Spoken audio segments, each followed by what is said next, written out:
Philomena Colatrella, bonjour et bienvenue dans B2B. Bonjour, merci pour l'invitation, merci beaucoup. Avec plaisir.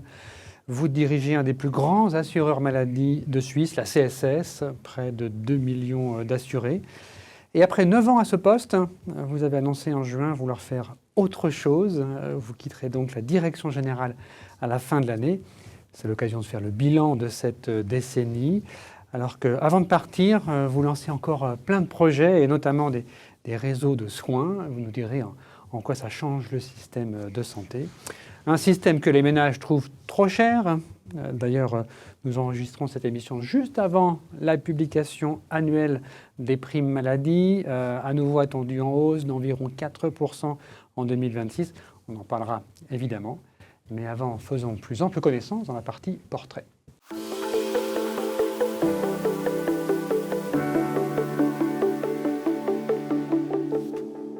Quelques mots sur votre parcours, Philomena Colatrella. On pourrait presque le résumer à 3 lettres. CSS, puisque vous aurez passé plus de 25 ans auprès de l'assureur maladie lucernois. Vous y êtes entré en 1999 comme juriste. En 2012, vous rejoignez la direction générale et vous prenez la tête de cette direction générale en 2016. Vous êtes vous-même lucernoise, diplômée en droit de l'université de Fribourg, titulaire d'un brevet d'avocat du canton de Lucerne. Une formation de juriste, mais donc pas de regret de ne pas vous être lancé dans des études liées à la santé? Pas de regret, non, parce qu'en effet, j'ai fait mes études comme juriste, parce que c'est quand même une formation qui ouvre beaucoup de portes. Et après, voilà, j'ai fait mes formations continues à la London Business School, donc j'ai fait une formation de management. J'ai fait au Finance Institute de Zug, j'ai fait finance et accounting. Donc, j'ai toujours bien aimé l'interface entre tout ce qui était économie, politique et peut-être un peu de droit. Mais la santé ou soigner des personnes, des patients, ce n'était pas quelque chose qui, comme ça, vous attirait plus qu'autre chose? Le système de santé, oui. La médecine, oui. Elle m'a toujours intéressée, mais jamais d'un côté professionnel, en effet. C'est plutôt le système et l'impact sur le système qui m'intéresse. C'est pour ça que je me suis engagée les dernières années pour que ce système puisse changer. On y reviendra. Dans votre famille, est-ce qu'on était proche de cet univers de la médecine? Votre mère était, je crois, couturière, votre père syndicaliste, mais pas dans ce domaine-là. Mon père a fait beaucoup d'assurance sociale et le système de la sécurité sociale, c'était un sujet quotidien à la maison. Donc, je pense qu'il y a eu une certaine influence. En plus, mon père voulait toujours devenir juriste. Il a fait une école commerciale. Donc, voilà, il y a quand même des liens entre ce que j'ai entendu à la maison et ce que j'ai fait après, mais je suis allée de l'autre côté. Voilà. C'est peut-être lui qui vous a donné le goût du droit, le goût de la... Je pense, mais c'était plutôt le goût du dialogue, du discours et de la... Voilà, du discours et de l'ouverture à tout ce qui était économie politique. En lisant quelques portraits de vous dans la presse, j'ai l'impression que vous êtes arrivé un peu par hasard à la CSS. Il était prévu même, vous dites dans le magazine Bilan, je pensais y rester 2 ans et puis partir. Qu'est-ce qui vous a finalement retenu? Écoutez, j'avais déjà mon poste ou bien mon siège à la London School of Economics. Ce que je regrette, effectivement, c'est la seule chose que je regrette, effectivement. Et peut-être le parcours international qui m'avait été, qui était prévu. Je suis restée parce que j'avais des responsables, des chefs qui m'ont promue. Quand je voulais partir, il y avait toujours des projets stratégiques et entrepreneuriaux qui étaient intéressants. Et je dois dire que oui, j'étais 25 ans à la CSS, mais chaque 3 ans, chaque 4 ans, j'avais une fonction différente, des projets différents. Et j'ai beaucoup influencé la stratégie et aussi l'organisation, la restructuration de cette boîte, qui aujourd'hui est une boîte très moderne. On détaillera ça dans la deuxième partie entreprise, mais avant, sur votre poste de directrice, est-ce que vous avez été une bonne CEO? Qu'est-ce qui fait qu'on est un bon ou une bonne CEO? Écoutez, je pense que c'est aux autres de juger, à mes collaboratrices et collaborateurs, aux stakeholders. J'étais toujours une personne très authentique et je pense que c'est important pour un CEO. Il faut être audacieux, il faut être clair dans la vision qu'on veut atteindre. il faut être à l'écoute et avoir respect des gens qui sont dans l'entreprise et il faut faire du business à la fin du jour. C'est quand même produire des résultats, dans ce cas-là de la CSS, en faveur des payeurs des primes. Ça, c'est clair. En 2016, vous avez succédé à Gerd Portman. Il avait passé aussi 3 décennies dans l'entreprise, 15 à sa tête. Et vous serez remplacé par Myriam Bamberger, qui travaille actuellement auprès de l'assureur français AXA. Ce n'est pas quelqu'un de l'interne, alors que vous étiez un produit de l'interne. Est-ce que c'était difficile de préparer la relève ? Écoutez, c'est surtout le conseil d'administration qui a suivi cette succession, ce processus de succession. La relève, elle est en train de se faire. Et ce qui est important, c'est de garantir un passage, un bon passage pour Myriam Bamberger et la continuité surtout de la CSS qui me reste à cœur. Donc, on fera notre mieux de garantir un bon passage et de faire ce handshaking à la fin de l'année. Mais néanmoins, ce sera un changement puisque vous aviez incarné une forme de continuité. Là, c'est différent. Qu'est-ce qui fait que c'est différent ? Moi, je pense que c'est vrai que j'étais à l'interne, j'étais une personne de l'interne, mais moi, j'ai complètement changé, soit le mindset, mais soit aussi la manière dont je gérais les choses dans ma fonction de CEO, et ça m'a donné la légitimation de changer beaucoup de choses. Un exemple, qu'est-ce qui était différent avec le J'ai adapté complètement la structure organisationnelle de la CSS. On a lancé un projet d'automatisation dans le décompte des prestations. On a implémenté des écosystèmes santé, des plateformes. Ça, c'est vos projets, mais dans votre manière de diriger, en quoi vous étiez différente ? Je pense que j'étais responsable pour l'entreprise et donc je suis devenue plus exigeante en ce qui concerne, disons, les résultats, la performance, mais surtout, je pense que l'impact plus fort, c'était celui sur la culture d'entreprise. Et ce qui est important et ce qui fait qu'une entreprise a du succès ou pas. Et pourquoi partir ? Pourquoi partir maintenant ? Comment est-ce que vous avez pris cette décision ? Alors, je suis une personne très responsable en tout ce que je fais et donc prendre aussi cette décision, c'est un signe de responsabilité. J'ai géré cette boîte qui est un peu mon bébé, on dirait, mais je le dis avec une certaine objectivité aussi. C'est prendre la responsabilité et choisir le bon moment du départ. Parce que, après 9 ans, il faut des nouvelles idées, des nouvelles... Un peu plus d'énergie peut-être que ça fatigue aussi. L'énergie, ce n'est pas un problème que j'ai, c'est plutôt l'inverse. J'ai beaucoup d'énergie, j'en aurai encore. Mais c'est bien de trouver le bon moment pour faire ce transfert. Et je pense qu'après 9 ans, et après cette transformation, ces différentes transformations, c'est le bon moment de quitter la CSS. En plus, je dois dire, on a aujourd'hui une CSS qui est financièrement très, très solide.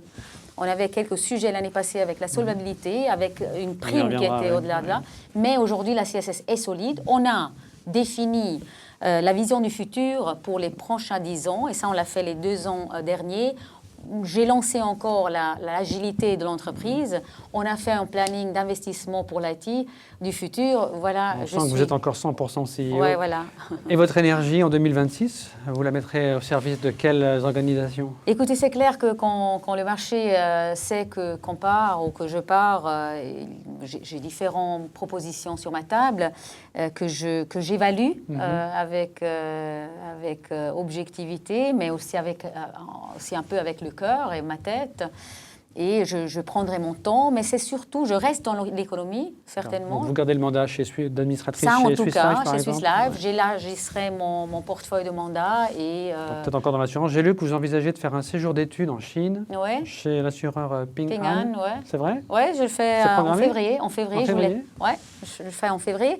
Parce qu'on a eu cet échange avec Ping An, ils sont venus à Lucerne il y a un mois. C'est fascinant parce que la santé digitale chez Ping An, c'est vraiment un projet pionnier et j'aimerais apprendre plus. Très bien, alors bonne chance pour cette nouvelle partie de votre vie, mais maintenant on va passer au portrait de la CSS.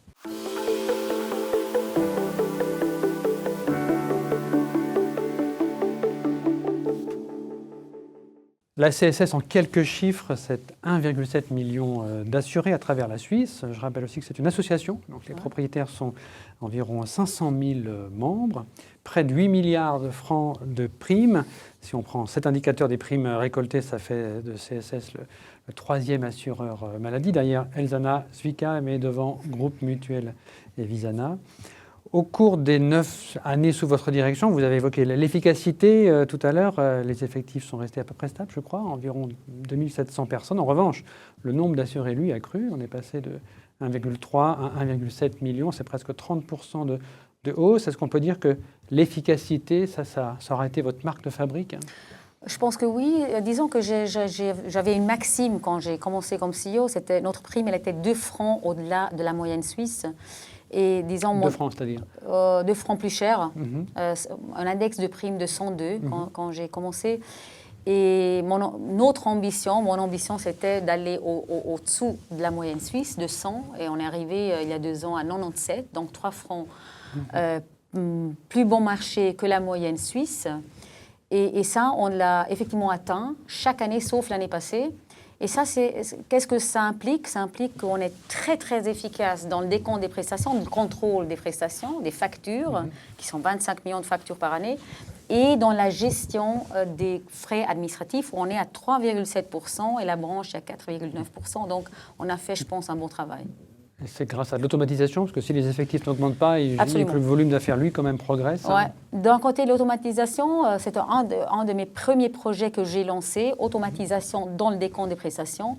Après, intelligence avec le machine learning, des modèles de machine learning. Avant l'intelligence artificielle. Et voilà. Et maintenant, l'intelligence artificielle, où on a déjà implémenté 16 modèles d'intelligence artificielle, soit dans le décompte des prestations, dans le contrôle. Concrètement, ça veut dire quoi, dans le décompte des prestations? Qu'est-ce que l'IA vous permet de faire? Cette intelligence artificielle reconnaît, par exemple, si une facture est plutôt une facture qui relève de l'assureur accident plutôt que l'assureur maladie. Et donc là, on peut bien trier les factures et on reconnaît aussi des patterns, c'est-à-dire on voit si cette facture a des positions de facturation qui ne relèvent pas de la structure tarifaire appropriée. Donc, c'est vraiment un grand travail. Et de l'autre côté, dans l'interaction avec nos clients et nos clientes, on a implémenté un FAQ bot, c'est-à-dire un bot qui répond à des questions très simples avec son intelligence artificielle qu'on améliore. Et on a aussi un bot pour nos collaboratrices et collaborateurs qui soutient la réponse écrite vis-à-vis de nos assurés. Donc, dans l'interaction vis-à-vis des clients et dans le décompte, le contrôle des facturations, on a implémenté beaucoup d'automatisation et de l'intelligence artificielle, ce qu'on continue à faire les années qui viennent. On voit les gains d'efficacité, mais l'an dernier, en 2024, les réserves étaient trop basses, le taux de solvabilité est passé sous les 100%. Les primes ont augmenté davantage que la moyenne suisse. Comment ça se présente cette année? Cette année, vous dites l'année courante. L'année courante, voilà, 2025. On a très vite travaillé. Alors, je vous dis, la raison pour laquelle l'année passée, on avait une solvabilité au-dessous de 100, c'était parce qu'on a consolidé la structure de notre holding. C'est-à-dire, on a fait 4 fusions de case maladie. On avait une stratégie multi-case qui, vu que la compensation des risques a été perfectionnée, ça faisait plus du sens d'avoir ces caisses, on a consolidé et ça a mené quand même à une solvabilité. Ces caisses ont impacté la solvabilité de la CSS, donc ça a mené à une solvabilité au-dessous de 100%. Parce que ces caisses étaient dans une plus mauvaise situation que plus mauvaise que la CSS, et donc ça a impacté. Donc il fallait récupérer cette lacune de primes, ce qu'on a fait. Aujourd'hui, on est au-delà de 100%, on est au-delà de 130% même. On a, voilà, les affaires sont très positives dans cette année, soit dans l'assurance maladie de base. Très positif pour vous, ça veut dire qu'il y a plus d'assurés à vous avoir rejoint? On a perdu l'année passée des assurés, autour de 60 000. Cette année, on a un très bon point de départ pour les primes 2026. Donc, on partira avec une prime qui est au-delà, vraiment, qui est vraiment très, très au-dessous. On va y revenir sur ces primes. Et donc, vous nous dites que voilà, c'était un exercice en fait particulier 2024 et que maintenant Très les choses particulier, sont... mais c'est une année extraordinaire. Par contre, les années avant, on a fait beaucoup de fusions, beaucoup de restructurations. On a mis sur place des plateformes de l'écosystème de santé avec différentes plateformes. On a notre outil, notre portail MyTSS qui est le leader de la branche. Donc voilà, on a fait beaucoup de choses en ce qui concerne le développement du système. Avant de revenir sur les primes maladie, je vous propose de nous arrêter quelques instants sur un nouveau modèle que vous venez de lancer. Il y a plusieurs initiatives qui s'appellent des réseaux de soins. Plusieurs hôpitaux travaillent ensemble dans les cantons du Jura, de Neuchâtel, canton de Vaud, avec la CSS. Il y a ce qu'on appelle le réseau bleu, c'est ce réseau de 5 hôpitaux notamment. Votre but, vous dites dans la présentation de ce modèle, c'est de soigner sans alourdir la facture, donc de mettre en commun certaines ressources, utiliser un dossier électronique du patient, on imagine, pour éviter les soins faits à double. Concrètement, quel type d'économie ça vous permet de réaliser, d'avoir ce genre de réseau de soins? Alors, ce genre de réseau de soins, c'est un peu la continuation de la stratégie de la CSS qui a débuté en 1998 avec les HMO, avec les cabinets de médecins. Et maintenant, on continue ou bien on poursuit ce parcours dans une philosophie de soins intégrés de manière verticale, c'est-à-dire les hôpitaux, les médecins de famille, médecins de ville, les EMS sont effectivement liés par une plateforme d'information uniforme ou commune. Et je pense que la nouveauté de ce système, c'est qu'on a implémenté avec ce réseau une coordinatrice pour les malades chroniques. Donc, les malades chroniques ont la possibilité d'accéder très rapidement au traitement dont ils ont besoin. Donc, une coordination, un accompagnement beaucoup plus aigu de celui qui est fait dans un cabinet médical qui n'est pas intégré avec les hôpitaux et les autres acteurs de la santé. Et de l'autre côté, on a implémenté aussi une navigatrice pour les malades pas chroniques qui donne la possibilité d'arriver dans le bon moment, au bon traitement, et ça nous permet d'éviter des doublons, d'être plus efficaces. Et vous arrivez à chiffrer ces économies? On n'arrive pas. On a un concept d'évaluation. On aura des premiers résultats à la mi-2026, mais on voit déjà des effets positifs dans un sens de qualité, dans un terme de qualité, où les gens disent « je suis accompagné », les patients, je suis accompagné, j'ai accès à des soins qui sont qualitativement bien, et c'est clair qu'on veut aussi alléger la facture, comme vous le disiez avant, pour arriver à une prime accessible. Est-ce que ce sera une prime, c'est un plan d'assurance spécifique pour ce réseau? Non, il y a des modèles d'assurance alternatifs auprès de la CSS. On n'a pas implémenté de nouveaux modèles, on n'a pas investi dans des structures, on n'a pas investi dans des hôpitaux ou d'autres structures médicales. On propose ce parcours par le biais des produits qu'on a déjà. Et pourquoi ne pas aller un peu plus loin? Ce que fait par exemple le réseau de l'Arc, c'est dans le Jura bernois, c'est une partie de la région que vous allez couvrir. Là, il y a un groupe de cliniques privées, de Swiss Medical Network. Le canton de Berne est associé. Un assureur, Visana, qui a créé un modèle spécifique qui s'appelle Viva. Ils investissent tous ces partenaires investissent vraiment du capital dans ce réseau intégré. Pourquoi est-ce que vous ne prenez pas exactement ce modèle dans lequel on a l'impression que les intérêts de tous les acteurs sont alignés? Le vôtre, chacun reste quand même à sa place. Mais les intérêts sont très alignés, mais de manière, je dirais... Alors, ce qui alignera les intérêts, c'est l'outil informatique et d'information, c'est ce DEP, je dirais, du patient. Dossier électronique du patient, oui. Ouais. Par contre, nous, on a choisi une approche bottom-up, c'est-à-dire on a regardé un peu où se formaient déjà des alliances, où est-ce que les médecins et les hôpitaux travaillent déjà ensemble, les EMS. Et là, on entre avec notre savoir-faire, avec un cofinancement de ces nouveaux profils, comme la navigatrice et la coordinatrice. Et on a déjà des produits d'assurance multifonctionnels. Et donc, on a déjà tout sur place et on n'a pas vu la nécessité d'investir. Mais c'est une autre approche. Chaque approche qui va dans ce sens, pour nous, est la bienvenue. Donc, il y a différentes approches. Un des problèmes qui fait que les primes augmentent chaque année, c'est qu'on consomme toujours plus. On veut toujours plus de soins. Dans les réseaux de soins intégrés, il y a un système par capitation où là, il y a un intérêt à ne pas dépasser ce budget parce que sinon, on fait trop d'actes et ce sont les acteurs de soins qui se mettent à perdre de l'argent. En quoi le vôtre va permettre d'éviter cet écueil de la rémunération à l'acte des médecins, par exemple? Ben, on a un système de capitation par épisode, pas une full capitation, comme on dit. Hein. Ce n'est pas une capitation unique, un budget unique, mais c'est des budgets par épisode. Et l'épisode, c'est un peu, le parcours du patient. Et c'est très difficile d'avoir une capitation sur tout le parcours du patient. Donc, on commence par des bouts d'épisodes du traitement, mais je pense que le but et l'idée, c'est la même. Donc, on a une rémunération par épisode thérapeutique et à la fin, on pourra arriver à une capitation.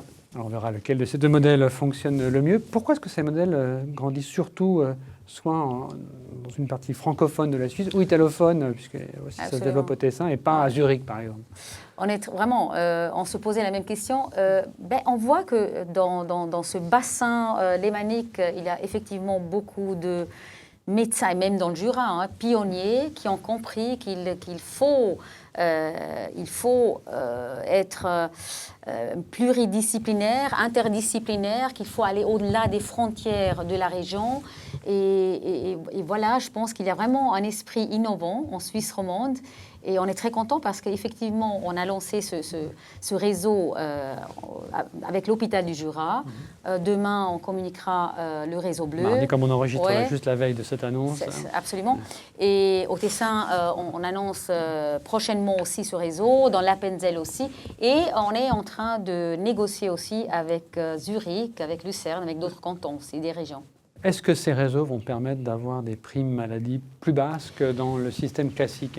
Je peux vous dire que dans la discussion qu'on a eue avec l'OFSP pour l'approbation des primes 2026, on a mis en avant le fait que ces réseaux soient plus efficaces et que sur le long terme, il faut avoir cette manière d'organiser l'approvisionnement sera efficace, de bonne qualité et donc aussi avec une prime accessible. Et là, qui augmente moins que le système actuel. On espère, mais on a beaucoup travaillé à ce que, par exemple, cette année, dans l'EHC, on a une bonne prime. L'établissement sur la côte, dans le canton de Vaud.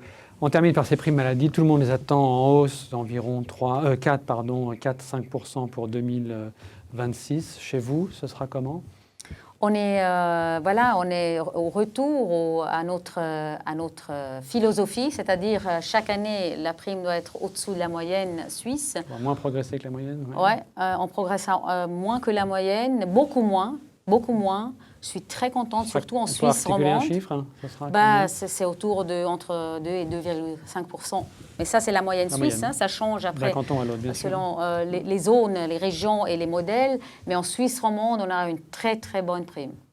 Bon, la Suisse romande était peut-être aussi parmi les mauvais élèves où les primes étaient les plus élevées.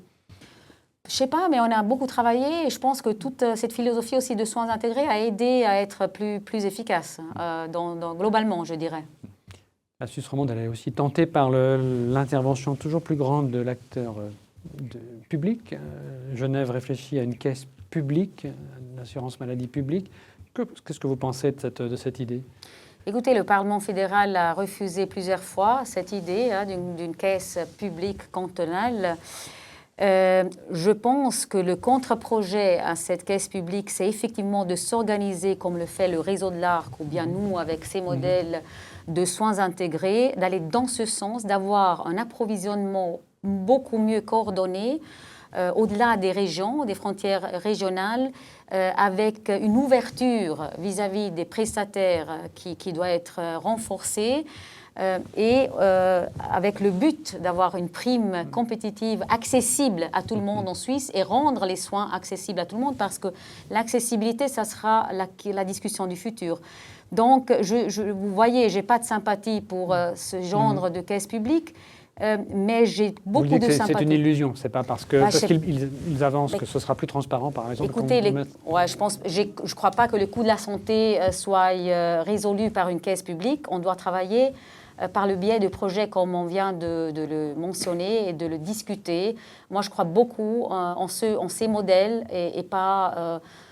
voilà, et la caisse publique ne résoudra pas le problème des coûts. Alors, ce ne serait pas une caisse unique, elle serait publique, ça ferait une caisse de plus. On a presque 40 caisses maladie en Suisse, c'est trop? Je ne sais pas si c'est trop, mais je pense qu'il y a du potentiel pour une consolidation aussi au niveau des caisses. Laquelle la CSS pourrait participer? Bien sûr, on est un acteur important, donc on espère participer. Et stratégiquement, on se positionne à ce qu'on puisse avoir un rôle important dans une consolidation. Très bien. Merci beaucoup, Philomena Colas. Merci beaucoup. On a presque terminé, mais il y a avant le questionnaire de Proust. Qu'aimez-vous le plus chez vos amis? L'ouverture d'esprit. Le Danemark. Quels sont les 3 objets que vous emmèneriez absolument sur une île déserte? Alors, un livre, mon piano ou ma playlist et mon maillot de bain. Quelle chanson vous motive le plus? Pourriez-vous nous la chanter? Ce serait un joker. Oh. Under Pressure de David Bowie. Under Pressure.